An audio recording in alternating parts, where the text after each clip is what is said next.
ये सुनिए मुसलमानों। आजकल बहुत गर्मी है और हमको लगता है कि ये जो सूरज है ना सारे का सारा हम ही हरारत दे रहे हैं। हाँ जी, लेकिन जमीन तक जो है सूरज की हरारत पहुंच रही है ना, ये सिर्फ और सिर्फ 2% है। 98% इसकी हरारत जो है ना वो बाकी सोलर सिस्टम में काम कर रही है। यानी कि हमारे जमीन से पहले 2 सितारे हैं और हमारी जमीन के बाद के 5 सितारे हैं, खरबों किलोमीटर की दूरी पर हैं।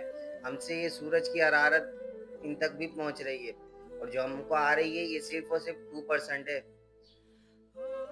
अब अंदाजा करें। और ये सिर्फ एक सूरज है और हमारी मुल्क की भी एक गैलेक्सी में इस तरह के तकरीबन 2.5 अरब से 3 अरब सूरज हैं और वो इससे भी बड़े बड़े। आप सोचें तो सही यार, अल्लाह की जात ने क्या बना रखा है। इस निज़ाम को अकल आपकी काम नहीं करेगी। हम आज जो हरारत फील कर रहे हैं ना, बहुत ज़्यादा गर्मी है। हमको ऐसा लगता है कि जैसे पूरा सूरज हमारे लिए ही है। मेरे भाई, जस्ट जस्ट 2% हरारत जो है वो हम ज़मीन तक आ रही है, 98% तो हमें आ ही नहीं रही। तो आप सोचें सूरज का साइज कितना होगा, इसका दर्जा हरारत कितना होगा और ये किस चीज़ का बना हुआ है। वो कितने खरब सालों से ऐसी हरारत दे रहा है, वो कितने खरब सालों तक ऐसे ही देगा। हाँ जी। और एक बात याद रखें कि क़यामत के दिन अल्लाह की ज़ात ये सूरज हमारे सरों पर ला खड़ा करेगी और इसकी हरारत मज़ीद बढ़ जाएगी और हम इसको बर्दाश्त भी करेंगे, मरेंगे भी नहीं।